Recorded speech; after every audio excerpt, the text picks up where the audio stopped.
Gabe, just looking back, from the first injury that you had that you came back on, and the results that you had of that, and this second one, is it been more difficult to get back to playing the way that you were? Because it sure looked like you'd found it Saturday night.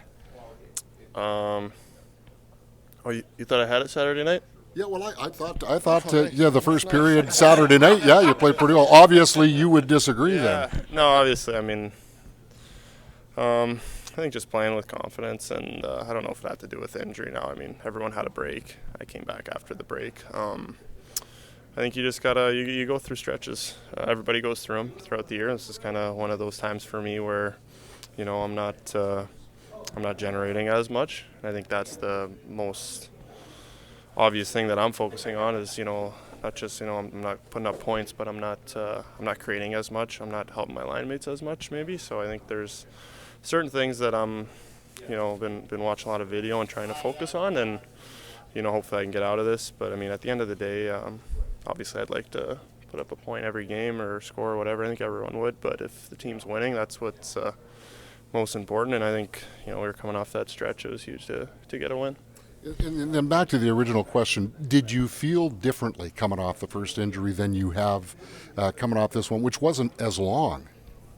No, I think when I came back from the first injury, it's easy to see those games where I had a lot of points there. But when I came back from that injury, there was still a little segment there where I wasn't feeling so great, and I like to call it, playing hands hockey, where I'm not moving my legs and I'm not using my body. I'm just kind of using my hands and thinking the game, and my hands and my brain are moving faster than my legs, and that's not something that works with me because I'm not the most efficient skater. I'm not the best skater, and I know that. So, it's just working out, as I said, these little slumps that everyone goes through, and I'm going through one right now, and I got to do it on my own. I got to figure it out. No one's going to do it for me. So how much of a benefit is it then to have a schedule like this where, when Sean got here and is working with you on the line, you get 2 practices with him before a game, and now you've got a stretch where, there's 3 or 4 practices within a week. How much of an asset is that? I don't know. It depends how you view it. Maybe some guys, or you, obviously you view it as an asset. I think for me, I'd honestly rather just play, get into the flow of things, and our schedule's been favorable, I'd say, for the majority of this season. Obviously, we got March coming up where we're going to play a lot of hockey. It depends. I think for me right now, I'd rather be playing, every other day, just get into a flow and kind of just feel it out there and kind of gain that confidence through games. Because, I mean, it's good to come out here and practice and get into rhythm with Sean and with Fetz, 2 guys I haven't really played with that much this year. So there's that aspect to it, but then there's also the aspect of, like I said, just playing hockey. Yeah, and so from 3 games into it, how do you feel it's going? I mean, I think I've been pretty clear. I haven't been playing great, and the team's been. But for the line, not just individually, but for the line, are you making progress? We've only played a game and a half. I thought last game as a line, you're asking. I mean, the first period we were good, and then the second period, I think as a line and as a team, we just kind of fell away from our game style, and then the third period we kind of just broke it up, didn't have as many shifts. The lines were all kind of scattered. So as a line, I think we're playing good. I mean, they're both very smart players, make good plays, and we got to try and generate. Obviously, we're not scoring enough goals as a team right now, and that's something that we got to continue to work on.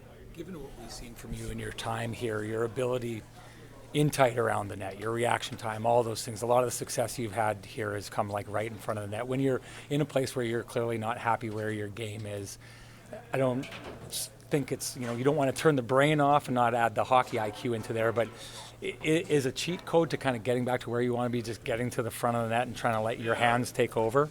I think there's some truth to that, where you say, just get to the front of the net, get to the spot where all the goals are scored. If you look at guys like me and Nino, I mean, I don't know his goals, but all my goals are scored within like a 5-foot radius of the net, it seems. So, there is some truth to that. You want to get there, get to the dirty areas, and then, just get one of those quick, rebound or tip-in goals that are nice. But then on the other side of that, you got to generate other ways too, I could have the puck on my stick more. It's easy to go to the net and, hey, D, just shoot it to the net and I'll make a play. But it's not always that simple. Guys are blocking shots. Team have good structure. You got to generate other ways, whether that's off the cycle, off the rush. whatever it is, you know. And how much of that is when you're playing with someone new like Sean? You know, it's not just I'm going to go to the net and I'm going to let you do all the work and get it there and I'll take care of it. It's like you want to show him I can be in this spot and help you here, and then you can like how much of it is like learning a new player and trying to show him the things that you can do away from the front of the net. I'd say it's less about like showing him and what he can do. I think it's just dependent on guys you play with. You know, if I play with Fly, I know he's very fast. I know he's looking to get a lot of shots to the net, so it's easier for me to think, okay, let's go to the net. He's going to put pucks there, and then I can play off that. I think with Sean, I haven't really played a lot. I don't know his style all that well yet, but I think we'll kind of learn as we go, and I think it's going to be more the three of us, you know, working in tandem as a unit. I mean, it's like that with every line, but I think more so with us. You know, I don't think any of us are extremely fast, but we got to, you know, use our smarts where we don't have that speed. You know. I watched video clips going back as far as LA where you're breaking down plays and you're like describing exactly what your line mates are capable of, and I'm doing this because I know he can do that.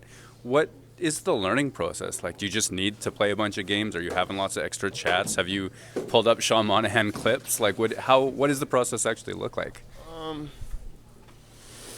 I think I just enjoy watching hockey, so it's easier for me to say, you know, I watch guys and I see what they're like, but then once you actually play with them, and I mean, I've told you guys 100 times, you know, watching JMO, watching Scheif and all these guys before I came here is different than when you actually play with them, and there is definitely like a learning curve and an adjustment.